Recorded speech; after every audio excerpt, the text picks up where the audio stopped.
Na aula de hoje vamos falar de um pensador contemporâneo, um sociólogo chamado Brian Wilson.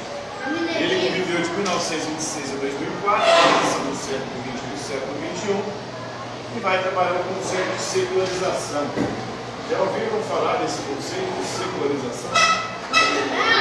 Secularização é quando a religião perde o seu poder, a sua capacidade de influenciar as pessoas. A vida social ela vai se desligando cada vez mais da religião.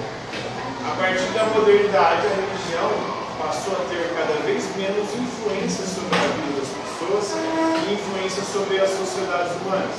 Pelo menos isso no Ocidente, especialmente na Europa ocidental. Então ele vai dizer que a religião não é mais plausível e perdeu o seu significado social, o seu poder de influência sobre a sociedade. Lembrando que ele vai fazer uma análise em inglês a partir da Europa, especialmente a Europa Ocidental. Inglaterra, Reino Unido, França, Itália, nesses países a religião já não exerce tanto poder, tanta influência sobre a sociedade, por conta desse processo de secularização, de separação entre igreja, Estado e vida social. Então, alguns pensadores já estavam há algum tempo pensando sobre esse processo. De 1904 a 1905, por exemplo, Max Weber alegava aí que existia uma forte relação entre racionalização e secularização.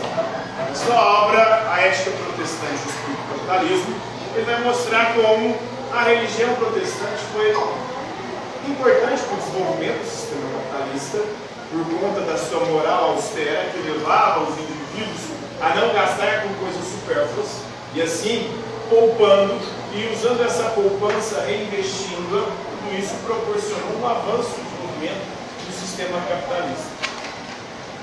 Essa moral austera era fruto de uma crença, que era a doutrina da predestinação, que dizia que nós estamos predestinados desde o nascimento ou a ir para o céu ou a ir para o inferno.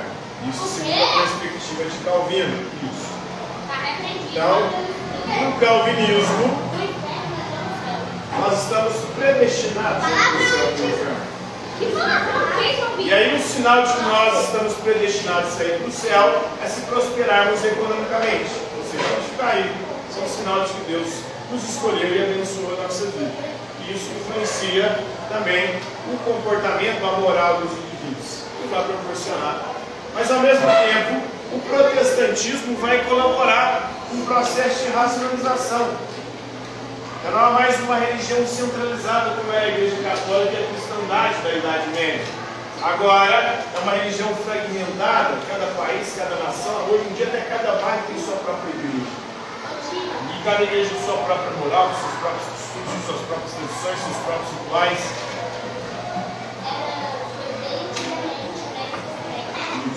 Aí acontece esse processo de racionalização, a razão vai cada vez mais substituindo a fé para explicar as coisas.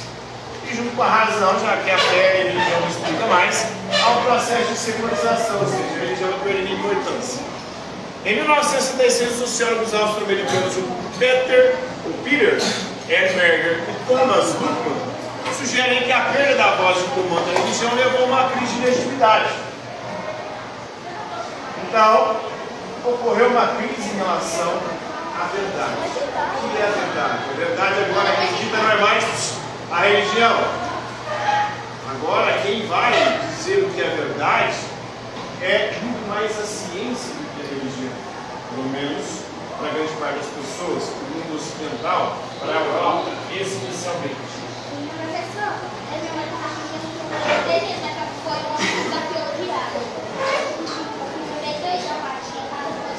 Em 78, o sociólogo britânico David Martin argumenta que o alegado declínio da religião não pode ser medido em termos estatísticos. Ele vai fazer uma crítica aí dizendo que não é bem assim, né? Não daria para medir nem para ter uma noção se de fato a religião está perdendo esse poder. Que ela mudou, que ela se transformou? Sim, isso é óbvio, isso é claro. Mas isso não quer dizer que as pessoas de hoje são menos religiosas do que as pessoas do passado. Pelo contrário, novas formas de religiosidade estão brotando. Mas são religiosidades agora cada vez mais laicas. cada vez mais desvinculadas a um tempo uma instituição religiosa de caráter universal, como no caso da Igreja Católica. Tá vendo? Isso ocorre em todas as religiões, no próprio islamismo, há essa fragmentação, no budismo, no próprio judaísmo.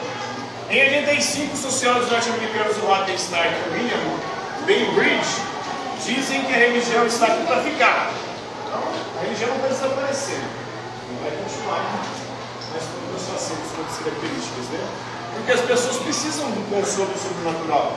O ser humano, quando ele não consegue explicar ou compreender o mundo à sua volta, ele sempre recorre às explicações religiosas, que são mais simplistas e mais confortáveis, reconfortantes para os indivíduos.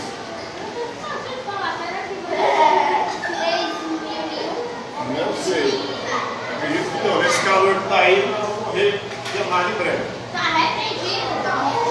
Em 92, as religiões tradicionais elas tiveram aí que se adaptar e ficar menos religiosas para sobreviver. As religiões estão cada vez menos religiosas. As roupas, o modo de se comportar, o modo de conviver em sociedade, antigamente tudo isso era diferente. As pessoas se separavam completamente da sociedade. O ritual religioso usava paramentos, hoje não, a roupa é tudo normal.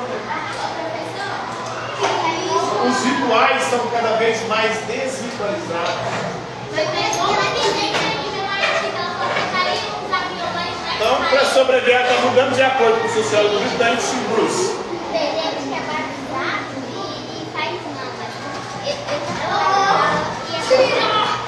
Então, as pessoas têm mudado. Hoje em dia, as pessoas que são religiosas usam roupa como qualquer outra pessoa. Não mais se distingue pelo vestimento, não mais se distingue pelo comportamento dos rituais. Então, basicamente é a mesma coisa. Está se desvinculando cada vez mais dos templos da religião, dessas instituições formais. Então, menos pessoas tiveram em práticas religiosas no mundo, pelo menos no mundo ocidental da Europa. Menos pessoas acreditam no pensamento religioso, nas explicações religiosas. As organizações religiosas estão menos envolvidas em questões de Estado. Também lembrando que isso é na Europa. Isso na Europa, porque aqui no Brasil a religião exerce muita influência, no mundo islâmico muita influência. Na Índia a religião exerce muita influência, nos Estados Unidos exerce muita influência. Então será que Deus está morto? Não. A religião não está morta, nem Deus. Está muito vivo, mas com outras características. O conteúdo da mensagem, só para terminar aqui, que as igrejas buscam promover essa atitude, se cobram se tenta encorajar, não forma uma grande parte da nossa vida nacional. Então a nossa vida social é cada vez menos influenciada pela religião. Por exemplo, a Igreja de Unificação dos diversos e novos movimentos religiosos aí, de acordo com o Brian Wilson, aponta para a fragmentação e secularização do mundo moderno. Hoje nós temos, por exemplo, o Papa Marçal, que é uma mistura de pastor com coach,